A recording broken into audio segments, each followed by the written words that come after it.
तपाईँ उठाउन चाहन्छु सिधै। समय र सपनाको हिंसा जुन कविता तपाईँले अघि हेरिसक्नु भएको छ। अघि अस्ति यो तपाईँहरूले के अरे स्मारिकामा छापिसकेको छ। र यो कविता म तपाईँ अघि राख्ने अनुरोध चाहन्छु। समय र सपनाको हिंसा। हुनसक्छ तिमीले बिर्सिसक्यौ तर पनि याद होला। हुनसक्छ तिमीले बिर्सिसक्यौ तर पनि याद होला। एउटा सभामा हाम्रो भेट भएको थियो। तिमीलाई भेटेर मलाई रमाइलो लागेको थियो। मान्छेले मान्छेलाई भेट्दा रमाइलो लाग्नु, आनन्द अनुभूति हुनु, न्यानो र आफ्नो लाग्नु आजकल अचम्मैको कुरा हुन्छ। आजकल अचम्मैको कुरा हुन्छ। मान्छेले मान्छेलाई मान्छेको साइनामा अप्नाउनु या त सम्मान गर्नु, सद्भावना राख्नु आजकल अपत्यारो लाग्छ। मान्छेलाई विश्वास गर्न पनि अपत्यारो लाग्छ। मलाई आफैसँग शंका लाग्छ। मलाई आफैसँग शंका लाग्छ। जंगल हुनुपर्छ मान्छेको। आफैलाई एक्लो पाएर त्यहाँ मलाई रुनु मन लाग्छ। आफैलाई एक्लो पाएर त्यहाँ मलाई रुनु मन लाग्छ। हाम्रो त्यो भेट पहिलो थिएन तर पनि हाम्रो त्यो भेट पहिलो थिएन तर पहिलो भेट जस्तै लागेको थियो। मैले तर सधैँ कल्पना सपनाका अदृश्य सडकहरूमा तिमीलाई भेटेको थिएँ। मैले त सधैँ तिमीलाई मेरो मनको आँखाले देखेको थिएँ। हुनसक्छ मेरो मनको खिड्की तिम्रो घरतिर फर्किएकोले होला। हुनसक्छ मेरो मनको खिड्की तिम्रो घरतिर फर्किएकोले होला। कहिले कहिलेदेखि यो आँखाले तिमीलाई निहाल्दै थियो। यो मनको घडीमा तिम्रो घर निर्माण भइसकेको थियो।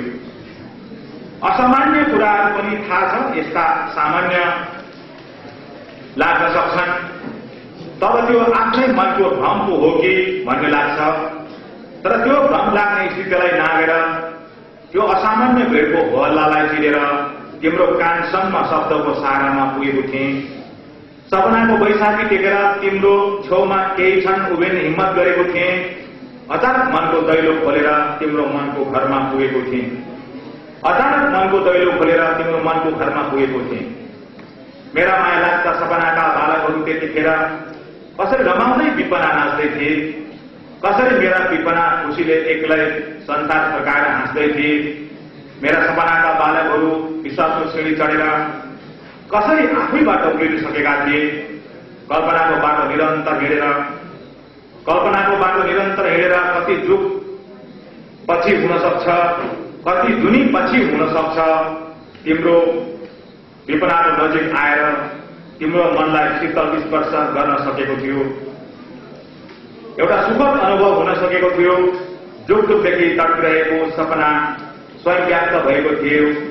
तिम्रो जिन्दगीको स्पर्श पाएर सपनाले थकान मार्ने चौतारी पाएको थियो। तिम्रो मनको हातले पकाएको मायाको तातो चिया पिएर क्षणभर भए पनि सँगै जीवन बिताउन चाहन्थे। क्षणभर नै भए पनि जीवनलाई हँसाउन चाहन्थे। परिस्थितिको गोता खाएर हैरान भएको मनमा जब तिम्रो सम्झना आउँछ अनायासै अपार उमङ्ग भरिएर आउँछ। धोपीका हरिया रुखहरू जस्तै दहलय छार जागेर आउँछन्। तिमी सँगसँगै जिन्दगीका सुन्दर सडकहरूमा मिठा सपनाका कुराहरू गर्दै सुन्दर कल्पनालाई आकार दिँदै समयलाई गति र दिशा दिन चाहन्थे। भविष्यको संसारलाई तिमीसँग मिलेर निर्माण गर्न चाहन्थे। धोपीका हरिया रुखहरू जस्तै इच्छाहरू सँगालेर जिन्दगीका थकानहरू भेट्न चाहन्थे। तिमीसँग भेट्न चाहन्थे। विगत भुलेर तिमीसँग बाँच्न चाहन्थे। जीवनको सत्य तिम्रो मनको सुन्दरतामा खोज्न चाहन्थे। जीवनको सत्य तिम्रो मनको सुन्दरतामा खोज्न चाहन्थे। मैले थाहा पाएँ तिम्रा विचारका सुन्दरताबाट। मैले थाहा पाएँ तिम्रा जीवनको उमङ्ग र तरङहरूबाट।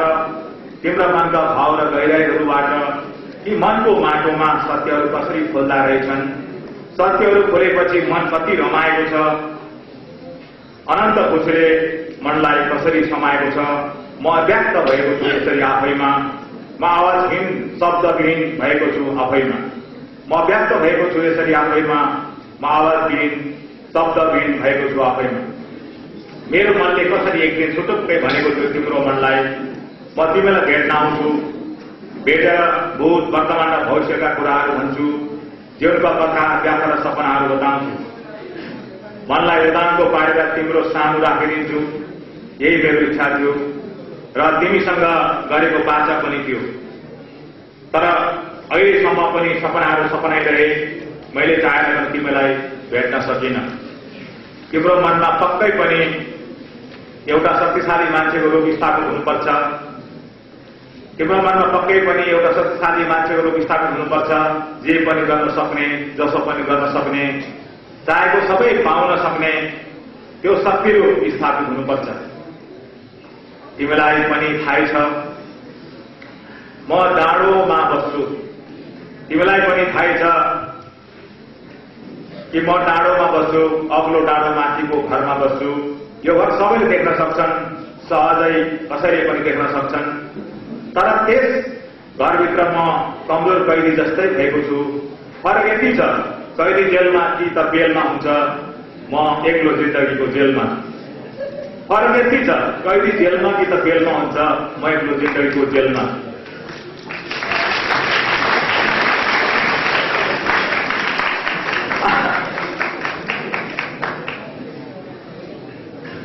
आफू भएर पनि आफू नहुनुको वेदना व्याथामा एक्लो तड्पिरहेको छु। वर्ष वेदना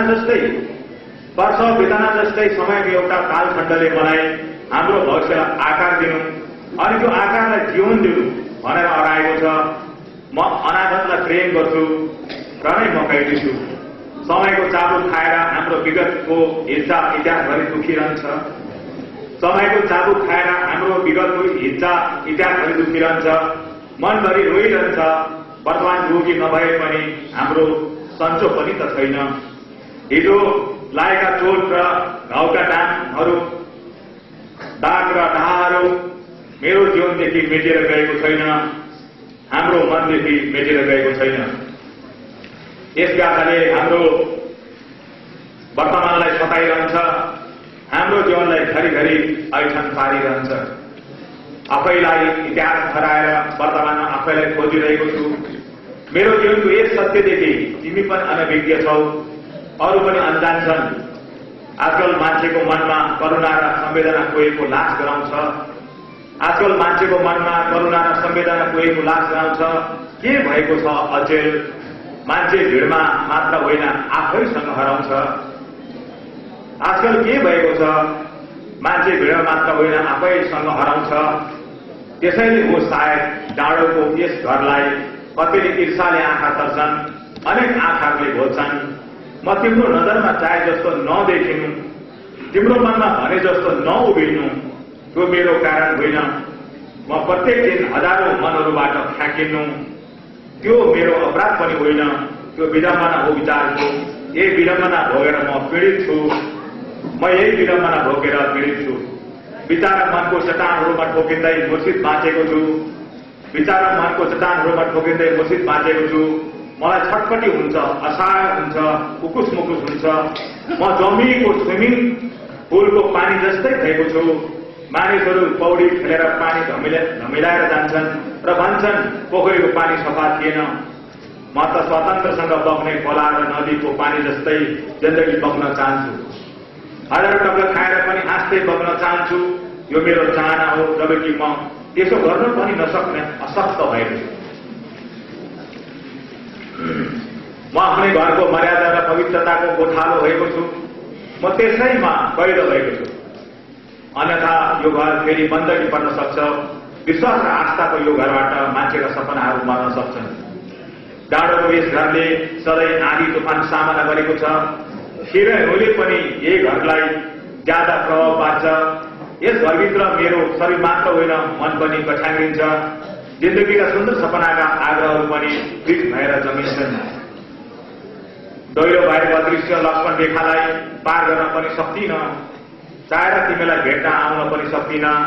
म यही चार दिवारभित्र रहेर भविष्यलाई पर्खिरहेको छु। तिम्रो लागि नयाँ संसार निर्माण गरिरहेको छु। निरोगी भविष्यका सपनाहरू गोडिरहेको छु। तिम्रो लागि नयाँ संसार निर्माण गरिरहेको छु। निरोगी भविष्यका सपनाहरू गोडिरहेको छु। मलाई माफ गर मेरो जिन्दगी। मलाई माफ गर मेरो जिन्दगी मैले तिमीसँग बाँच्न सकिन, तिम्रो लागि समय दिन सकिन। आजभोलि तिम्रो माया असाध्य लागेर आउँछ, आजभोलि तिम्रो माया असाध्य लागेर आउँछ। आफैलाई अँगालोमा त्यसरी कसरी माया गर्न मन लाग्छ। एकलाई चिच्याइ गराएर माया गर्छु आफैलाई भन्न मन लाग्छ। एकलाई चिच्याइ गराएर माया गर्छु आफैलाई भन्न मन लाग्छ। आफ्नै छाती सुमसुमाएर आफैलाई माया गरिरहनु लाग्छ। आफ्नै छाती सुमसुमाएर आफैलाई माया गरिरहनु लाग्छ। आफ्नै लागि जिन्दगी त्यसरी बाँच्नु लाग्छ। किनकि म आफ्नो जिन्दगीदेखि विच्छेद भएर आफैबाट निर्वासित भएको छु। म त आफैबाट सत्ताच्युत भएको छु। किनकि म आफ्नो जिन्दगीदेखि विच्छेद भएर आफैबाट निर्वासित भएको छु। म त आफैबाट सत्ताच्युत भएको छु। धन्यवाद।